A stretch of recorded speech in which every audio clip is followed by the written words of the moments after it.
Hello. Ooh. Okay, we have the Ten of Pentacles popping out first. Who is on your mind at this time is thinking long term. They're thinking long term with you. They're thinking and putting you in the vision of family, forever, legacy, money, wealth. You see, there's lots of children playing. There's lots of generations here. We also have the Queen of Cups popping out very easily along with it. This is a water sign. Scorpio, Cancer, Pisces. The Queen of Cups is very emotional and heartfelt, and she's very intuitive. He also likes that about you. That's part of this family vision that this person has. He wants a counterpart, a female in this position that actually can think for herself, that actually has knowledge beyond his own knowledge. You know, two people can be intelligent and smart and be smart in different areas, and that is a powerhouse couple because you both help each other. Oh my god. I literally I got chills because you can't make this up. The King of Cups comes out with the Queen of Cups. Come on. Come on. 1, 2, 3 on the clock when I look up too. We have the Queen and the King of Cups. A match. A really good match that goes the distance. Ooh. Whoever's on your mind could be a very good potential match for you. You both resonate. Similarity, excuse me. You both are intuitive. You both are people that lead from the heart, and you both are very knowledgeable in your spiritual approach to life. And this is what yokes you together. This is actually making me feel like an egg yolk. You know, as they say in yoga, it actually means yoke. And it means the yoking of people, the yoking togetherness, you know, of people where you can come together and share the practice. You could share the time together. You can share your experiences with trust and with ease and acceptance. And this is how the Ten of Pentacles is exactly made.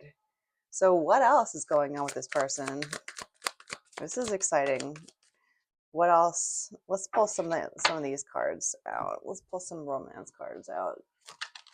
Okay, I'm gonna pull this one. Wish. Someone you wish for is coming into your life, baby.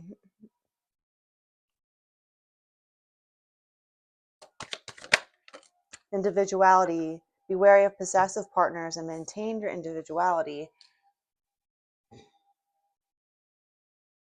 You know, we all get swept up in love when it's powerful and strong, and we tend to actually forget the rest of our lives for a short amount of time or a long period of time when we get into relationships with other people. And it doesn't matter how well we get along with each other, we can actually forget our individual wants and needs and activities. So now I saw 3, 2, 1 on the clock. So this is truly a very interesting match of energy here. This is going to work swimmingly, I want to say. I see a lot of water, and you guys are just swimming along easily through this rough current of life together. And when you go down a lazy river and you're floating, you could hold each other's hands and float together down the river very easily and peacefully. Or you can both kind of let go for a second and still be floating in the same manner down the river and eventually meet up again. And that's what I'm getting here, is that you've been wishing for a connection like this, and this is a connection that is special, and it does not come along often. And you can almost think like it doesn't even exist because you hardly even see it. It's like finding a purple elephant out there. It's just like, yeah, I think that there's one out there. I believe that there's one, but I never see one, you know? So, this is going to really secure your mind and your soul into feeling secure and safe. And that is a huge feeling to have as a feminine. When she's safe to be with this person and she knows that it's a secure spot, she can flourish and open up in ways and help him in ways that she would never be able to if she was living in a state of fear, anxiety, jealousy, or any of these negative dark emotions that, you know, when you're in a toxic pattern with somebody, it ruins all the good things that could happen between you two. But this is clear water. I'm seeing this is clear, still water where you can actually ground yourself enough to be able to open up your third eye together, right? You both can close your eyes knowing that you have the space, the safety, the peace, the support necessary in order to grow in every way, whether it's through financial gain, whether it's through generational gain, whether it's through spirituality and love. It's all here with this person. That's fun. What else about with this Queen and King of Cups? And the Ten of Pentacles in between. I mean, like, that's a really, what do we got? So we have facade. This person might be acting weird around you right now, or they're afraid just as much as you are when it comes to opening up your heart fully and putting it on a butcher block for somebody, and just seeing what happens. It's a scary place to be. It's called vulnerability. It's like, here's my heart.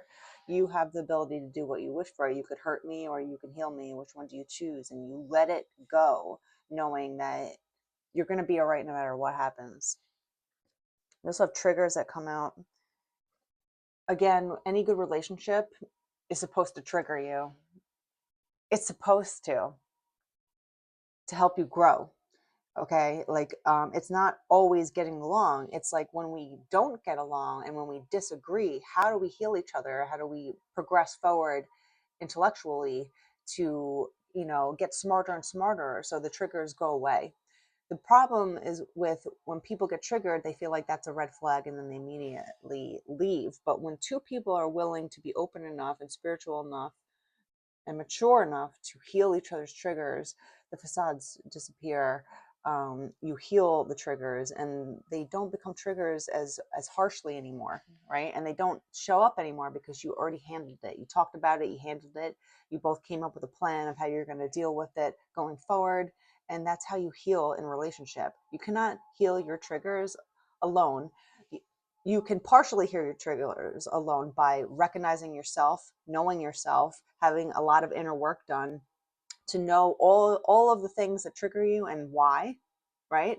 But then it takes you being in relationships in order to actually finish the job with these childhood triggers, right? You need to talk to another human being and have a human being mirror you and say, this is triggering you, and this is what we're going to do about it going forward to help this situation. That's a relationship that works. You both have enough water to give each other, right? You both have singing bowls and you both have enough water to give to each other in order to give freely and love freely. And you both actually accept love as well in return. So it's not just always giving. You have to be able to receive. A lot of people have a hard time receiving love too because they've never had it, or they know that it could be dangerous, or there's some weird negative emotional trigger along with it that scares people.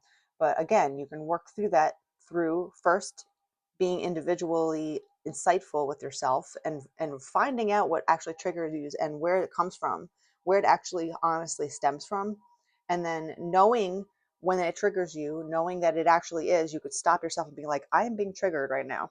And then thirdly, you have to find an individual, someone else besides you, in order to help mirror a new pattern that you can actually experience for yourself. We don't heal by intellectually reading books.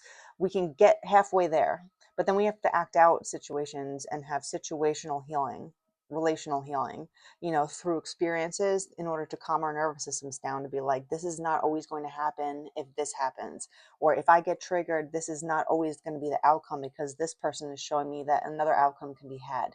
This is what happens when you're in a good relationship with a good person that goes the distance. And that's what I'm seeing here.